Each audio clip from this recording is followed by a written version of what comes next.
Okay, let's dive into this. You sent over some really interesting stuff about our digital photos, Mhm. specifically focusing on something you might not even, realize is there. EXIF data Yes. sounds a bit technical maybe, but the idea in the source material seems pretty significant. Like there's hidden info inside our Yeah, pictures. exactly it. Yeah. We're doing a deep dive today based on this article. What is EXIF data and why it matters for preserving memories? Hmm. And our goal really is to pull out the key insights from your material here. Figure out what this data is, what information it actually holds, Mm-hmm. why it's so important for like keeping memories organized and authentic, Yeah. and crucially, how you can maybe manage it a bit better. So it's like looking behind the photo, seeing its backstory almost. Precisely. Yeah, think of EXIF data kind of like a digital fingerprint for the image. It stands for Exchangeable Image File Format. Yeah. Basically, it's a standard that lets devices embed details right into the image file. And the article points out pretty much all modern smartphones, digital cameras, they add this automatically when you take a picture. So it's metadata then, data about the picture itself, like a little witness sitting there silently. Exactly, a silent witness. And the info it captures, it's incredibly valuable, especially when you think long term about, preserving your own history. Right. So what exactly is tucked away in there? According to the source material, what kind of details are we talking about? Okay, so the article breaks down the key ones. First up, date and time. Yeah. When the photo was actually taken. Yeah. Seems basic, right? But imagine trying to sort through like 10 years of photos without good timestamps. Oh, total chaos. Yeah. Yeah. File names alone tell you nothing, really. Nothing useful, usually. Yeah. Another big one, assuming you had location services turned on, is the GPS location. Ah. So you can literally see on a map where that memory happened. Connects moments to places. Wow. Okay, linking time and space in the file, that seems really powerful for like building a life story visually. What else? It often includes technical stuff too, like the camera model you used, Mm-hmm. maybe even the lens. And for the photo geeks out there, or if you just want to remember how you got a shot, it stores exposure settings, shutter speed, aperture, ISO. Okay, those last few, they sound a bit more, well, technical. Why would knowing the shutter speed or the aperture matter for just like remembering something? That's a fair point. Maybe Okay. less critical than date or location for just basic sorting, yeah. But sometimes those details add context to the moment itself. Like a high ISO tells you it was probably dark, Hmm. or really fast shutter speed might mean you were trying to catch something moving quickly, like sports or kids running around. It just adds another layer about the conditions when you click the shutter. But the core idea, the big insight here, is that all this data, together, it kind of acts like invisible glue for your memories. Right, and the article really hammers home why this matters for preserving memories, doesn't it? It's not just about having the photo, it's the context. Absolutely. That's the main takeaway. Yeah. The article really emphasizes that EXIF data is like the engine that makes organizing and preserving large photo collections actually work well. Without it, making sense of thousands of digital pictures is, well, it's a huge headache. Very manual. So how does it make it easier, specifically? Well, think about just sorting chronologically. Yeah. If you've got tons of files, maybe random names, maybe from different phones or cameras over the years, the EXIF date and time is often the only reliable way to line them all up in the right order. Okay, yeah.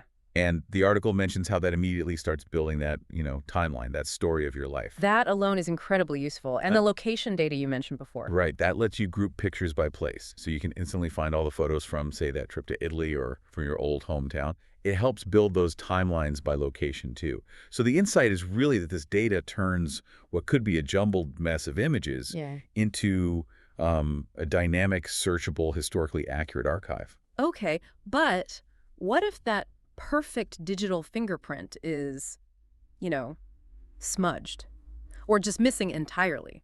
The article mentions data can be wrong or just not there sometimes. It does, yeah. And that's definitely a real problem, especially with like older digital files or if you're scanning old prints. The source talks about how services are trying to compensate. For instance, if you use a service that recognizes faces, Uh-huh. it might be able to use who's in the photo, essentially Mhm. someone's being honored, combined with other clues, to sort of estimate a likely date if the original is missing or clearly wrong. Huh? That's pretty smart.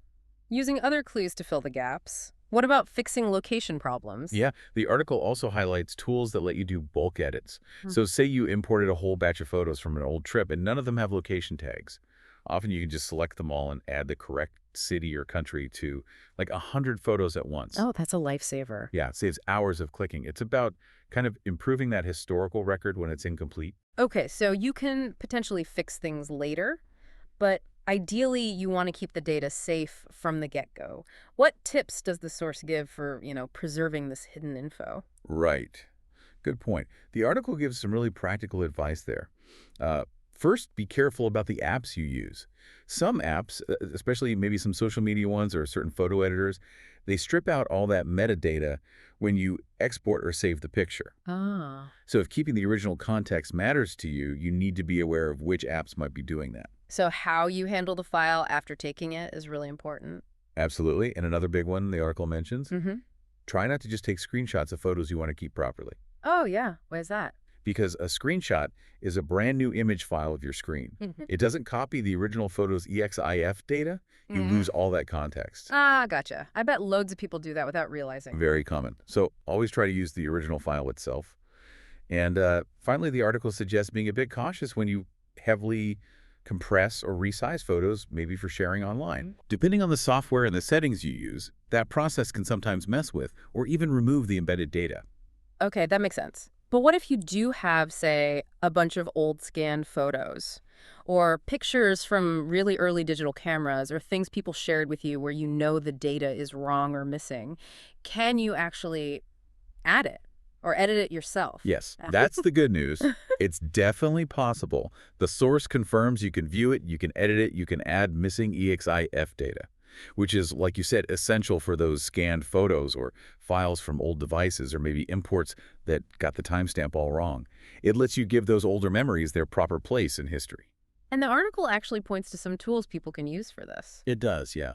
For just looking at the data, or maybe making simple tweaks, your computer's built-in tools like Get Info on Mac or Properties on Windows often show some of it. Oh. But for really getting in there and editing properly, the article mentions more powerful stuff like EXIF tool, which works on Mac and Windows.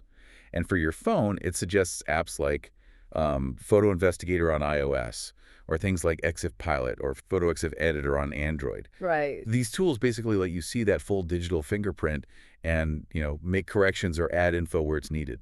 That's incredibly practical. It sort of gives you back control over your own digital history in a way. It really does. Yeah. Yeah, it shifts you from just passively having these digital files to actively, like, curating your own memories. So, okay, zooming out then, EXIF data isn't just some technical file detail. It's much more, it's like the hidden story inside every photo, holding the key context, when, where, maybe even how it was taken. Exactly. It's like that invisible thread, as the article puts it so nicely. Connecting your stories through time and place is what helps make sure your memories aren't just images floating around, but actual moments. Grounded, easy to find again, and, rich with their original context. It adds this amazing layer of authenticity, doesn't it? And structure to our digital lives, our archives. Thinking about all this hidden data, not just in photos maybe, but everywhere in our digital footprint and how it helps tell our stories, keep them organized. What does this make you think about the pictures you take? And I guess the digital traces they leave behind.